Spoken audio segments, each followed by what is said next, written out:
비가 많이 내리는 저희가 절기한 가운데 있는데 그 가운데서 주의 전에 올라오신 우리 모든 예배자들을 주님의 이름으로 환영하고 믿음의 문안을 전합니다. 제가 오늘 이른 아침에 이제 교회 주일 준비하면서 이제 얼굴을 씻고 몸을 씻고 이제 수건을 가지고 얼굴을 닦는데 그 순간 제게 주신 은혜가 있었어요. 그 어떤 은혜냐 하면 이 수건 한 장 참 별것 아니잖아요. 사실은 수건이 뭐 발수건도 있고 뭐 수건이 온갖 곳에 다 쓰이는데, 근데 얼굴을 닦는 수건이 있잖아요. 근데 수건을 닦는데 만약 이 수건이 없으면 무엇으로 얼굴을 닦을 수 있을까? 이 젖은 몸을 이 수건이 아니면 무엇이 이 몸을 이렇게 깨끗하게 닦아 이렇게 준비하게 할까? 이런 생각이 들더라고요. 수건에게 고마웠을까요? 안 고마웠을까요? 별로 생각이 없으신 것 같은데 순간 너무 고맙더라고요. 그러고 나서 이게 주변에 한 가지 생각을 해봤어요. 봤더니 작은 물건 하나 고맙지 않은 게 없더라고요. 뭐 칫솔이든 그 세면장에 있는 모든 것들이 다 그렇게 귀하게 다가오더라고요. 만약에 옷이 없으면, 또 만약에 신발이 없다면, 또 만약에 우리가 살아가는 모든 것 가운데 그렇게 치니까 뭐 하나하나 사실 손에 들려있는 손수건 한 장 귀하지 않은 것이 없는데, 물건이 그러하다면 사람은 어떻게 했어요? 또 사람이 그러하다면 하나님은 어떻게 했습니까? 여러분, 저희가 이 땅에 살아가는 동안 나는 은혜가 없는 사람이라 생각하고 은혜와는 동떨어진 인생 사는 우리들이 아니라 날마다 은혜의 강물 안에, 은혜의 풍성한 담비 속에, 은혜의 그 찬란한 빛 속에 내 삶이 지금 세워져 있다고 하는 것을 깨닫고 날마다 은혜를 고백하고 은혜를 기뻐하고 은혜를 찬미하여 올려드리고 은혜의 사람으로 살아갈 수 있는 우리 모든 만민 가족들 다 되어주시기를 주님의 이름으로 축복합니다. 우리 곁에 계신 분 한번 그렇게 축복하겠습니다. 은혜의 사람이 되시기를 축복합니다. 서로 인사하겠습니다. 은혜의 사람이 되시기를 축복합니다.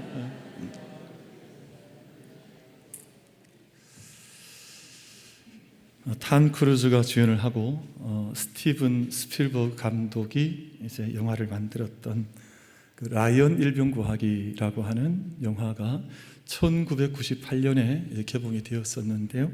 그러니까 Saving Private Ryan이라고 해서 라이언 일병구하기, 그 이후에 아마 많은 사람들이 이 영화를 보고 또 참여를 했죠. 저도 오래전에 이 영화를 봤던 기억이 있는데, 근데 이 영화 사람들에게 거듭 던져주는 이제 화두 질문이 한 가지 있습니다. 그 아무 이름 없는 유명하지 않은 한 병사를 구하기 위해서 그 전문적으로 훈련받은 뛰어난 8명의 그 군인을 그 전장으로, 죽음의 자리로 내몰아야만 했었던가 하는 질문이에요. 그러니까 그 평범한 한 병사, 이름 없는 병사를 구하는데 8명의 사람이 생명값을 지불해야 하는 그 일이 정말 정당한 것이냐 하는 질문이에요. 아마 여러분, 우리 만민가족 성도님들께서는 어떻게 생각하세요? 만약 그 사람이 뭐 요인, 예를 들면 대통령이라거나 무슨 장관이라거나 총리라거나 뭐 대구시장이라거나 뭐 그렇게 아주 이름 있는, 명망이 있는 어떤 사람이라면 어떤 희생을 취해서라도 아마 그 사람을 구하는 것이 맞다고 생각하는 사람이 많을 거예요. 근데 그렇지 않고 정말 평범한, 이름 없는, 계급 없는 프라이드이라고 하는, 여기서 말하는 이것은 일병이거든. 일병, 짝대기, 그 뭐 하나 둘 있는 이 병사를 구하는 일에 그 8명의 전문적인 그 훈련받은 뛰어난 군인들을 보내서 죽음의 자리에 내몬 것이 맞느냐 하는 질문인데, 이 질문을 많은 사람들이 계속해서 싸워왔습니다. 그러니까 헛되다, 합리적이지 않다, 이성적이지 않다. 그 사람을 구하는데 왜 그 많은 생명값을 지불해야 하느냐, 이런 다양한 이제 의견들이 이제 충돌한 것이죠. 성경에서 답을 들어보자면 성경은 마땅하다는 겁니다. 그것이 맞다는 거예요. 이것이 일병, 아주 초급 그 군인에 불과하지만, 군인 일반적인 우리 군사에 지나지 않지만 이 사람을 구하는 것이 맞다는 것이 성경의 큰 흐름 속에서 우리가 그 주제를 찾을 수 있는데, 우리가 잘 알고 있는 누가복음 15장 말씀을 보면 그럼 한 목자가 잃어버린 양 한 마리를 찾기 위해서 99마리 양을 버려두고 그 양을 찾아 나가거든요. 이것과 비슷하잖아요. 그러니까 지금 99마리 양이 얼마나 소중해요. 큰 무리, 이건 머저리티, 큰 다수의 양이 있는데 그 양을 버려둔 채 한 마리 양을 찾아 나가는 것. 근데 성경 속에는 이 말씀을 한단 말이에요. 그래서 그 양을 찾고 찾기까지 헤매고 찾기까지 그 양을 찾지 않겠느냐, 이렇게 누가복음에 기록이 되어져 있거든요. 그리고 또 돌아와서는 그 찾은 양을 어깨에 메고 돌아와서는 너무 감사하고 너무 기쁘니까 이 잔치를 베푸는데 이 양보다 더 많은 돈을 써서 잔치를 벌인단 말이에요. 사람들이 볼 때는 이것이 합당하냐, 이것이 정말 맞는 말이냐, 양은 얼마 하지 않는데 이 가격이 얼마 한다고 그 양 찾았다고 해서 이 큰 잔치를 벌여서 손님들을 청할 이유가 무엇이냐. 사람들이 볼 때는 소모적인 것 같고 이 경제적이지 않은 것 같고 이 비이성적인 것 같고 합리적이지 않단 말이에요. 근데 성경 속에는 여러분 합리적이지 않은 이야기가 담겨져 있습니다. 이 땅에 있는 생명 한 생명을 구하기 위해서 하나님께서 이 땅에 자신의 아들을 이 땅 가운데 버리셔서 우리를 구하시기 위한 그 사랑의 이야기가 성경 속에 담겨져 있으니 어찌 보면 세상의 관점으로 성경을 읽어나가면 전혀 합리적이지 않은 이야기들이 성경 속에 기록되어져 있는지 몰라요. 그런데 성경 속에는 끊임없이 잃어버린 것들을 내가 찾겠다, 그 소중한 것, 그 대체할 수 없는 그 한 생명을 내가 찾겠다 하는 메시지가 성경에 기록이 되어져 있습니다. 그래서 제가 우리 성도님들과 함께, 예배자들과 함께 누가복음 15장에 있는 말씀을 몇 군데 좀 보려 그래요. 제가 읽을 테니까 여러분 자막에 준비된 말씀을 좀 따라와 보시면서 그 하나님의 마음을 좀 다 이렇게 느껴보면 좋을 것 같아요. 우리 하나님의 마음이 어떤 마음일까? 하나님의 중심은 어떤 중심인가? 누가복음에 기록된 말씀을 통해서 잠시 확인할 텐데 15장 말씀을 좀 몇 군데 살피겠습니다. 15장 4절 말씀. 너희 중에 어떤 사람이 양 100마리가 있는데 그 중에 하나를 잃으면 99마리를 들에 두고 그 잃은 것을 찾아내기까지 찾아다니지 아니하겠느냐. 8절입니다. 어떤 여자가 10드라크마가 있는데 하나를 잃으면 등불을 켜고 집을 쓸며 찾아내기까지 부지런히 찾지 아니하겠느냐. 24절입니다. 이 내 아들은 죽었다가 다시 살아났으며 내가 잃었다가 다시 얻었노라 하니 그들이 즐거워하더라 라고 말씀합니다. 여러분, 반복해서 나는 이것을 찾겠다, 내가 이것을 찾을 때까지 내가 찾고 또 찾지 않겠느냐, 그렇게 말씀을 하는데 이유가 있습니다. 다른 사람들이 볼 때는 이 양이 다른 양과 똑같은 양일지 모르지만 이 목자의 사랑의 마음으로 이 양을 볼 때는 이 한 마리 잃어버린 양은 다른 양으로서는 대체할 수 없는 양이, 다른 어떤 양을 갖다 놔도 대신할 수 없는 양이기 때문에 나는 그 양을 찾고 찾겠다, 나에게는 가장 소중한 양이기에 나는 이 양을 찾아 나가노라. 그렇게 목자의 마음이 성경 속에 기록이 되어져 있습니다. 요즘 이제 강아지들 많이 키우세요. 이제 주변에 보면. 저는 아직 강아지를 못 키워보고 있는데 어릴 때 키워봤다가 요즘은 좀 키워보고 싶지만 요즘은 이제 집안에서 허락이 나지 않아서 키우지 못하고 있습니다. 그런데 보니까 이제 예전에는 이제 강아지한테 이제 엄마 아빠 이러더라고요. 요즘 보니까. 그래서 엄마한테 와봐 그러고 막 아빠한테 오라. 처음에는 그게 너무 이상했어요. 그래서 제가 잘 적응이 안 됐는데 요즘은 그게 좀 제법 익숙해졌어요. 그래서 옆에서 또 누가 이제 엄마 아빠 그러면 새끼님이 오셨구나 뭐 그렇게 생각을 하거든요. 또 자식이 왔구나 생각을 하는데 보니까 또 이제 어디 주변에 다니다 보면 유모차를 이렇게 끌고 가시는데 아이고 아기가 탔구나 싶어서 봤더니 강아지가 타고 있더라고요. 요즘 세상이 그렇게 많이 바뀌었습니다. 가끔 이제 잃은 강아지를 찾습니다 하는 전단지가 이제 뿌려지고 또 사람들에게 전단지가 나눠지는 걸 보는데 잃은 강아지를 찾는 거예요. 근데 제가 언젠가는 봤더니 강아지를 찾습니다 하는데 강아지를 찾으면 600만 원을 살해하겠습니다. 아니 보니까 600만 원, 강아지 사진을 보니까 그렇게 좋은 강아지도 아니에요. 아주 우리 일반상에서 볼 수 있는 아주 평범한 강아지인데 제가 볼 때는 저는 강아지를 잘 모르지만 아마 수십만 원이면 살 수 있는 강아지, 아무리 종이 좋고 품종이 좋아도 한 100만 원 정도면 살 수 있지 않을까 싶은데 만약에 찾아주면 600만 원을 살해하겠다는 거예요. 그러니까 똑같이 생긴 강아지를 준다고 해서 그 주인이 그 강아지로 만족을 하겠습니다. 내가 사랑을 쏟았던, 내가 그렇게 키웠던, 나와 함께 나의 반려견으로 있었던 그 녀석을 찾는 거잖아요. 그 어떤 무엇을 다른 것을 대신한다고 해서 그 자리를 대신할 수 있는 것이 아니거든요. 반드시 그것, 가장 소중한 것을 나는 찾겠다 하는 마음이 담겨 있습니다. 우리가 잃어버리지 않는 것, 그래서 내가 잃어버린 것을 찾는 것도 중요한데, 사실은 가만히 생각해 보면 내 삶에서 내가 정말 잃어버리지 말아야 될 것들을 잘 지켜나가는 것이 얼마나 소중한지 몰라요. 내가 그것을 늘 붙들고 있는지, 내가 그 안에 머물고 있는지, 내가 그것을 잃어버리거나 상실하거나 그래서 상실의 시대를 사는 것이 아니라 내가 그와 함께 온전한 생명의 세계를, 내 삶을 온전히 살아가고 있는지를 살펴보는 것이 얼마나 소중한지 몰라요. 여러분, 우리가 잃어버리지 않아야 되는 것들이 주변에 많이 있습니다. 뭐 양을 잃어버린다, 우리 성경에서 오늘 인용해서 말씀을 나눈 것처럼 우리 가운데 여러분, 우리가 잃어버리지 않아야 할 많은 것들이 있습니다. 어떤 물건도 작게는 물건도 마찬가지고, 우리 건강도 마찬가지고요, 생명도 마찬가지고요. 내가 늘 이것을 온전하게 살고 지키고 있는가를 돌아보는 것은 우리에게 얼마나 근본적인 일인지 몰라요. 여러분, 아무리 사소한 것도 가지고 있을 때는 소중한 건 모르다가 그것이 없어 보면 얼마나 불안하고 어려운지 몰라요.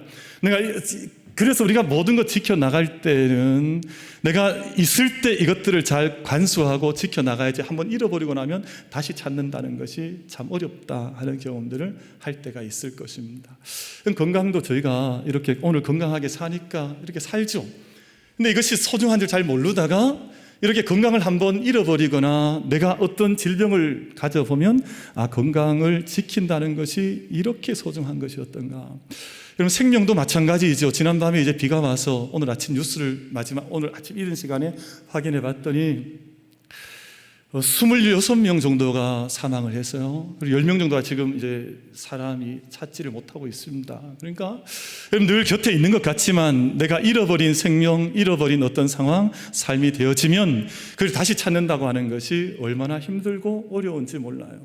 믿음도 마찬가지여서 내가 늘 믿음을 잘 가지고 있는 것 같지만 사실은 믿음이 없어 볼 때 영적인 곤고함과 어두움과 고통과 참혹함은 믿음을 다 잃어버린 사람들이 공통적으로 가지는 것이거든요. 늘 지켜나가는 것 참 중요해요. 그럼 저희가 여행을 해보면 같이 이렇게 많은 사람들과 함께 더불어 하는 이런 여행들이 있잖아요. 해보면 가이드께서 아침마다 이렇게 차에 타면 확인하는 것이 있습니다. 여러분, 한번 꼭 손으로 잡아보라는 거예요. 여권 확인은 여권. 근데 사람들이 이렇게 그냥 가만히 있으면 여권이 있다고 생각하는 거죠. 근데 가이드가 막 역정을 내요.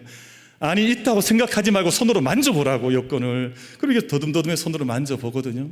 그 다음에 또 확인하는 것들이 있죠. 핸드폰 있는가 확인해라. 또 이렇게 또 생각을 하고 있다가 있습니다 하고 손을 들고 다 있다 했는데 한 2시간쯤 가다 보면 핸드폰 안 가지고 왔습니다 이러면 나오거든요. 그러니까 손으로 만져보라. 어떤 가이드들은 저기 틀리 있는가 확인해보라. 틀리 있는가. 틀리도 딱딱해보라는 거야. 딱딱해서 틀리를 가져왔는지, 지금 이게 방에 두고 왔는지 한번 확인을 해보라는 거예요. 이 모든 말이 무슨 말이냐 하면, 우리 삶 가운데 정말 있어야 하는 것들, 당신 손에 정말 중요한 것들을 혹여 놓치고 잃어버리고 살고 있는 것은 아닌지 돌아보라는 것입니다. 정말 소중한 것이 있거든요. 정말 중요한 것이 있거든요. 우리 가운데 있는 물질도 작게, 제가 오늘 이야기를 했습니다만 손수건 한 장도 소중하다고 할진데, 정말 우리가 보이지 않으신 하나님의 세계에 대한 믿음의 삶을 살면서 정말 믿음이 당신에게 있습니까? 당신의 정말 믿음의 중심이 있습니까? 만져보고 확인하고 고백하고 이것이 당신에게서 확증해보라는 거죠. 만약에 당신의 믿음을 확증할 수 없으면 당신의 믿음은 죽은 믿음이라고, 그런 말씀을 제가 성경에서 읽어보지 않습니까?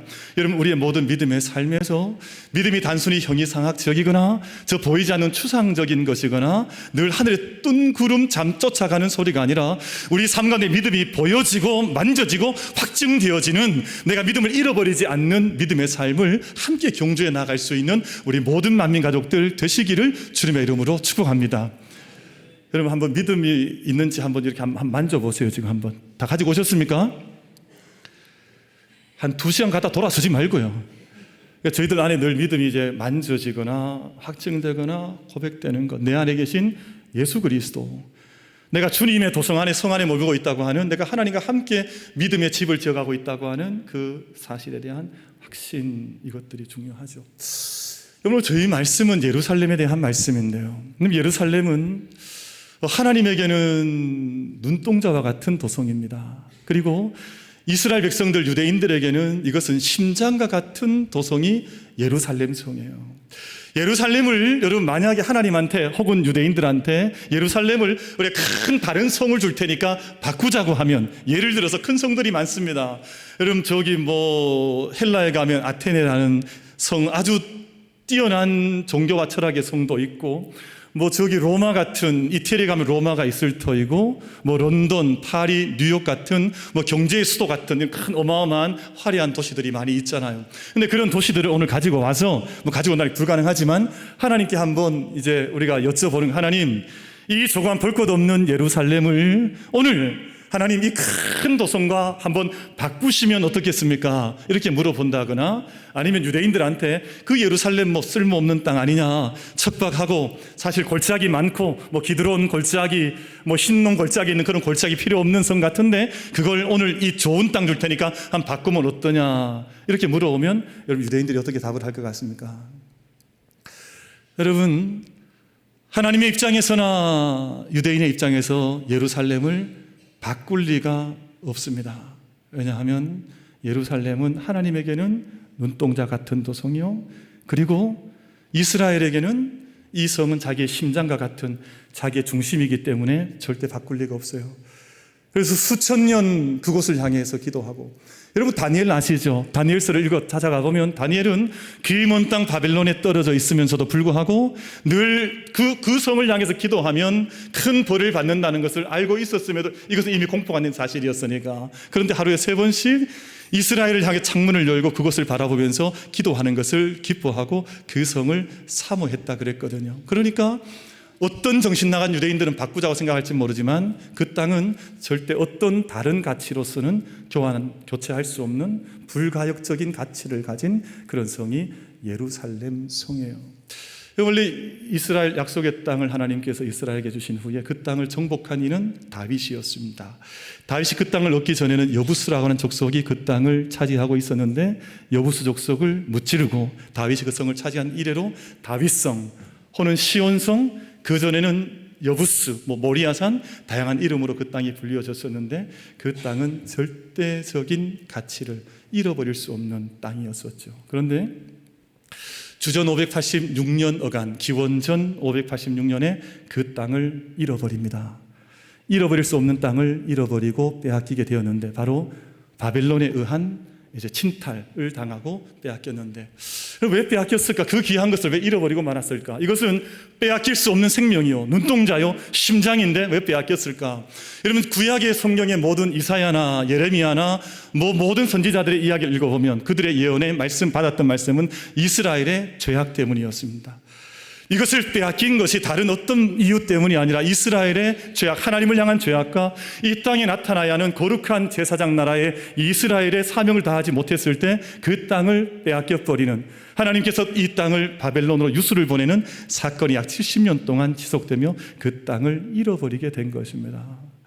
사랑하는 성도 여러분, 오늘 모든 예배자 여러분, 우리가 정말 죄악 가운데 있을 때 빼앗길 수밖에 없는 우리의 생명과 중심과 영적인 우리의 가슴이 있을진데, 우리 모든 예배자들께서 이 땅에 온전한 믿음의 삶을 함께 걷고 경주하여서 온전히 지켜야 할 것, 잃어버리지 말아야 할 것, 상실하지 말아야 할 진리와 생명과 구원과 은혜와 풍성함을 늘 함께 지켜나갈 수 있는 우리 모든 만민 가족들 될 수 있게 되기를 주님의 이름으로 축복합니다.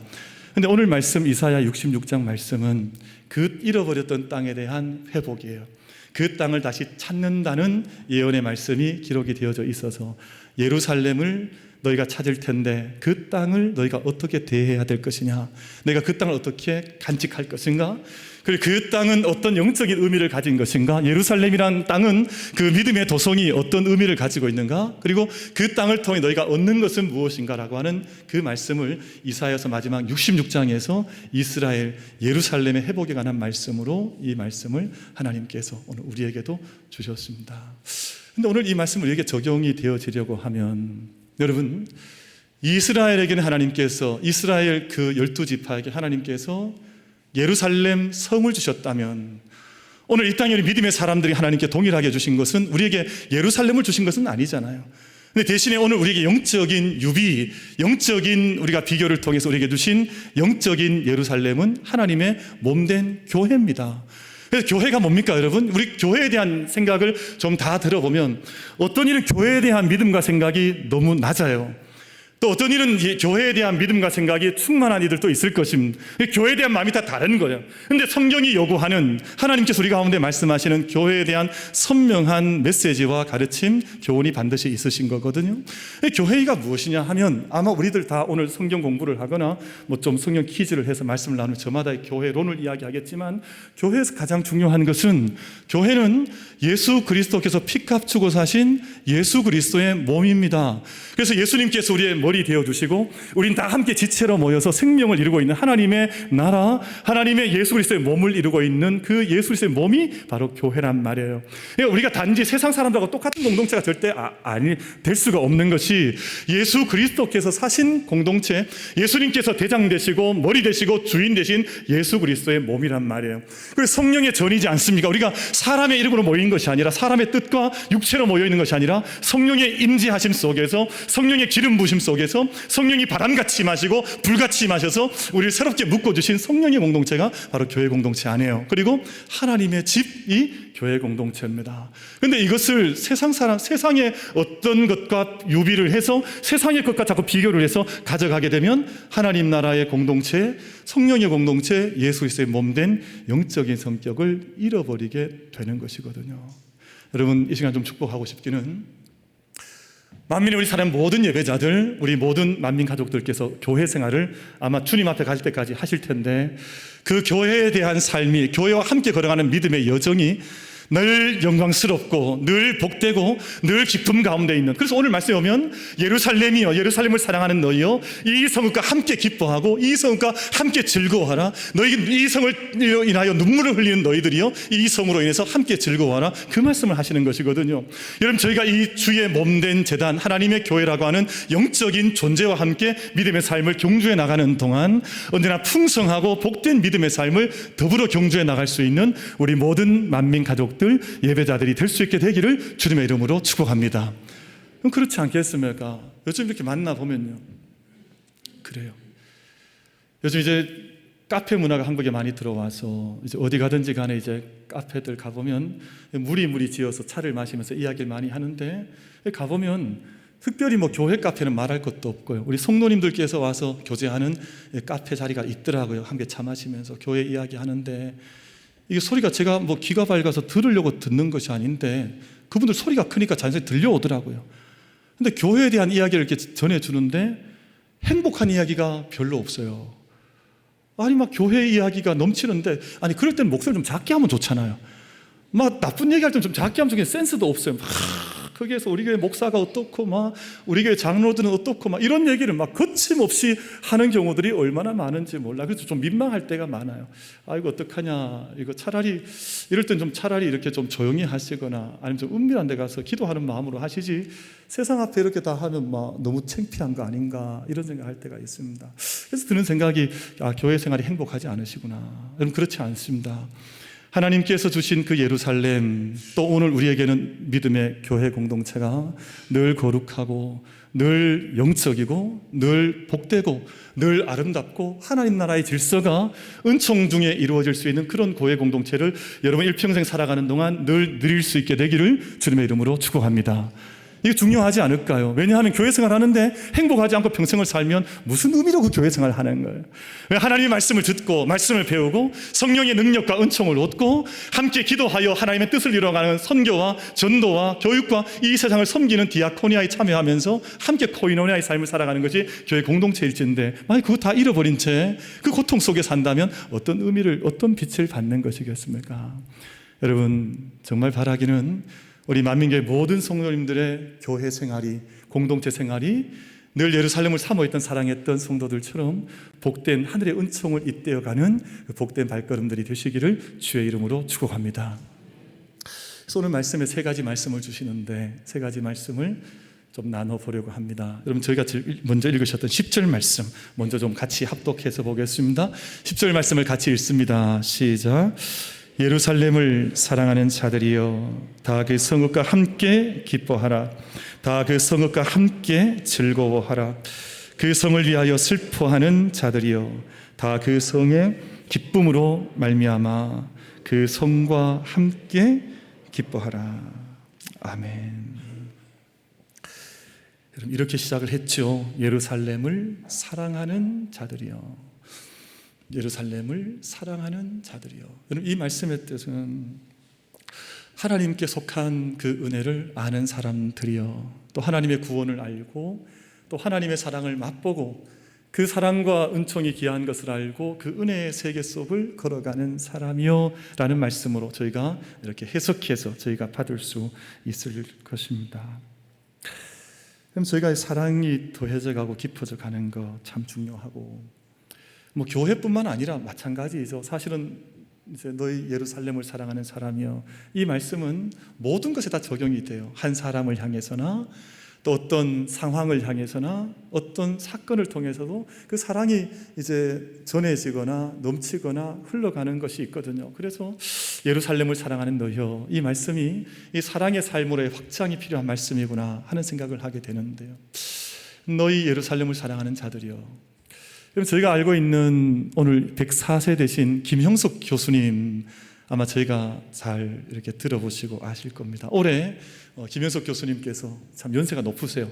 104세가 되셨습니다. 그러니까 참 그래도 건강하게 또 강연도 하시고 집필도 하시니까 참 감사하다 하는 생각을 하는데, 여러분, 그 최근에 이제 100세를 살고 보니라는 책은 비교적 최근에 이제 쓰여진 책이고, 남겨진 인생을 위하여, 남은 인생을 위하여라는 책을 아주 수년 전에 조금 오래전에 쓰셨던 책이 있습니다. 남은 인생을 위하여라는 책을 쓰셨는데, 그 책에 보면 이제 어머님에 대한, 김형숙 교수님의 모친 그리고 아내에 대한 이야기가 기록이 되어져 있습니다.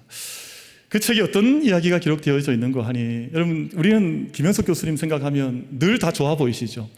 104세를 건강하게 사셨으니까 다 부러우시죠? 안 부러우세요? 보니까 별로 이렇게 나는 모르겠다 하시는 것 같은데, 여러분, 많은 분들이 그분 참 부러워하고 좋아하잖아요. 근데 김형숙 교수님의 부인께서, 사모님께서 쓰러지셨습니다. 뇌졸중으로 쓰러지셔서 병상에서 23년을 누워 계셨습니다. 근데 23년을 그 곁에서 병수발을 드신 분이 김형숙 교수님이에요. 그러니까 강연하랴 활동하시랴 하는 중간에 계속 아내를 근데 그 사모님이 말씀을 못 하셨거든요. 누워 계신 채로 그냥 아주 기본적인 의사 표현을 얼굴 표정으로 했지 말씀을 23년을 하질 못하셨습니다. 근데 그걸 옆에서 병수발을 다 드신 거죠. 근데 그 곁에 그 사모님만 계셨던 것이 아니라 90세 된 노모를 모시고 있었습니다. 그러니까 김형숙 교수님 남은 인생을 위하여라는 책을 읽어보면 그때의 심정이 어땠냐 하면, 자신의 두 어깨 위에 쌀가마니를 오른쪽에 하나 메고 또 왼쪽에 하나 맨 것 같은 그런 인생이었다, 나는. 그렇게 표현을 하고 있어요.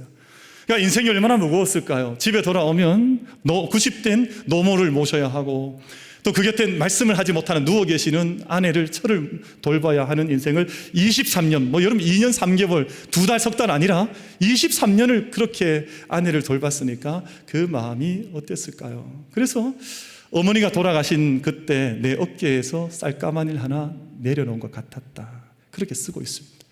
그리고 아내가 하나님께 부름받은 그때 또 쌀가마니 하나를 내려놓은 것 같은 그런 시간이었다라고 써요. 근데 그러고 나서 그 다음에 어떤 글을 쓰시는가 하니, 그러고 나서 내가 깨달은 것이 있었다는 거예요. 나는 두 분이 돌아가시고 나자 외로움과 쓸쓸함에 깊은 고독에 빠져들어갔는데, 그때서야 깨달은 것이 있다는 거예요. 뭐냐 하면 24년 동안 자신이 아내를 섬겼고 또 부모님을 섬겨왔는데, 그렇게 자신이 사랑을 했다고 생각했는데 그분 두 분이 떠나가고 나자 오히려 그것이 아니라 어머니가 하늘 같은 사랑으로 나를 사랑했다는 것을 깨달았다는 거예요. 그리고 자신의 처가 23년 동안 병자리에 누워 있었지만 그 어머니가 그 아내가 병상 23년 동안도 바다 같은 깊은 사랑으로 자신을 사랑하고 있었다고 하는 것을 깨달았다는 거예요. 그러니까 어머니는 90세가 될 때까지, 마지막 임종할 때까지 아들을 걱정했다는 거예요. 돌아가시는 그 순간까지. 오히려 아들이 건강했을 때는, 이 어머니가 살아계실 때는 내가 어머니를 사랑했고 내가 어머니를 섬겼고 나 때문에 어머니가 이렇게 살아계셨다고 생각했는데, 어머니가 돌아가시고 나보니 돌아가시는 그 순간까지 어머니가 나를 얼마나 사랑하셨는지를 그제서야 깨닫습니다. 그 기록이 있는 거예요. 아내도 마찬가지. 23년 동안 내가 아내를 걱정했다고 생각했는데 23년 동안 이 아내가 자기 자신을 바다 같은 사랑으로 자기 자신을 위해서 걱정하고 기도한 것을 돌아가시고 나서 깨달았다는 거예요. 그럼 저는 그 이야기를 읽으면서 교회에 대한 적용을 좀 해봤습니다. 그럼 저는 목사이니 목사로 살면서 교회를 위해서 일한다는 생각을 할 때가 있습니다. 뭐 교회를 위해서 이 일도 하고 저 일도 하고 뭐 이런 때가 있죠. 그런데 가만히 돌아보면 제가 걸어왔던 제 개인의 삶이나 또는 우리 모든 사랑하는 성도님들의, 우리 만민 가족들의 삶이나 아마 크게 다르지 아니라 생각하는데, 사실은 교회가 우리 가운데 주었던 사랑과 은혜가 얼마나 큰가. 그럼 교회가 우리의 울타리가 되어주고 교회가 우리 삶의 중심이 되어주고, 오늘 하나님께서 예루살렘을 사랑하는 너희여, 너희는 예루살렘과 함께 즐거워하고 예루살렘과 함께 기뻐하라 하신 그 말씀이, 내 걸어왔던 모든 삶의 여정이 바로 이런 시간이었었구나. 이것이 잃어버렸을 때는 마치 나 때문에 예루살렘이 있는 것처럼, 나 때문에 교회가 있는 것처럼 생각했었지만, 이 모든 것들이 회복되었을 때 온전히 그 모든 시간 앞에 서니 내가 이로부터 받았던 하나님의 은총이 어떤 것이었던가를 다시 한번 돌아보게 되고 깨닫는 것입니다. 사랑하는 성도 여러분, 우리 모든 만민 가족들께서 이 땅의 믿음의 삶을 살아가는 동안 영적인 생명력을 잃어버리거나 중심을 잃어버린 자들이 되지 아니하여서, 우리 하나님에 대한 사랑, 하나님께서 이 땅 가운데 심어주신, 세워주신 주님의 몸된 하나님의 교회들, 하나의 보편적 사도적 교회인 하나님의 교회를 늘 귀하게 존귀하게 늘 마음속에 중심에 삼을 수 있는 우리 모든 만민 가족들 다 되어지시기를 주님의 이름으로 축복합니다. 그것이 믿음의 삶이요, 하나님께서 오늘 주신 말씀, 너희 예루살렘을 사랑하는 너희여, 이 성과 함께 기뻐하고 이 성과 함께 즐거워하라고 하신 그 말씀의 뜻이 바로 여기에 담겨져 있는 것인데, 그럼 저희가 하나님의 전에 대한, 하나님 나라에 대한 사랑이 발목밖에 차지 않아 늘 찰랑거리는 작은 낮은 수준의 상황에서 걸어가는 것이 아니라 정말 주님의 풍성한 사랑 속에서 우리가 함께 믿음의 여정을 우리가 복되이 걸어갈 수 있는 우리 모든 만민 가족들 다 되어지시기를 주님의 이름으로 축복합니다. 그럼 교회는 어떤 교회냐 하면,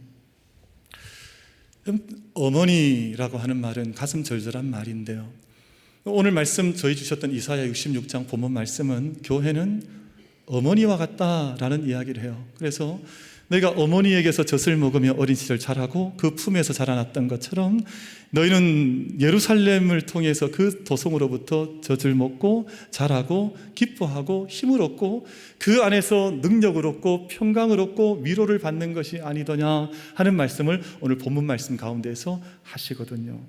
그래서 오늘 여러분 12절 말씀, 13절 말씀 우리 같이 한번 읽어보려고 합니다. 2절 말씀을, 우리는 하나님의 은총 속에 내게 주시는 평강, 내게 주시는 영광, 내게 주시는 위로가, 여러분 이런 하나님의 가장 고귀한, 가장 핵심적인 하나님 내 그 은총들은 다른 것으로부터 오는 것이 아니라 믿음의 교회 공동체나 믿음의 예루살렘을 통해서부터 우리 가운데 오시기 때문에 너희가 이것을 너희가 어떻게 사모하고 있느냐, 어떻게 서 있느냐 하는 것을 묻는 말씀이 바로 12절 13절 말씀이거든요. 2절 말씀 같이 합독하겠습니다. 같이 읽어보겠습니다. 시작. 여호와께서 이와 같이 말씀하시되, 보라 내가 그에게 평강을 강같이 그에게 문 나라의 영광을 넘치는 시내같이 주리니 너희가 그 성읍의 젖을 빨 것이며 내가 옆에 안기며 그 무릎에서 놓을 것이라. 어머니가 자식을 위로함 같이 내가 너희를 위로할 것인즉 너희가 예루살렘에서 위로를 받으리니. 아멘.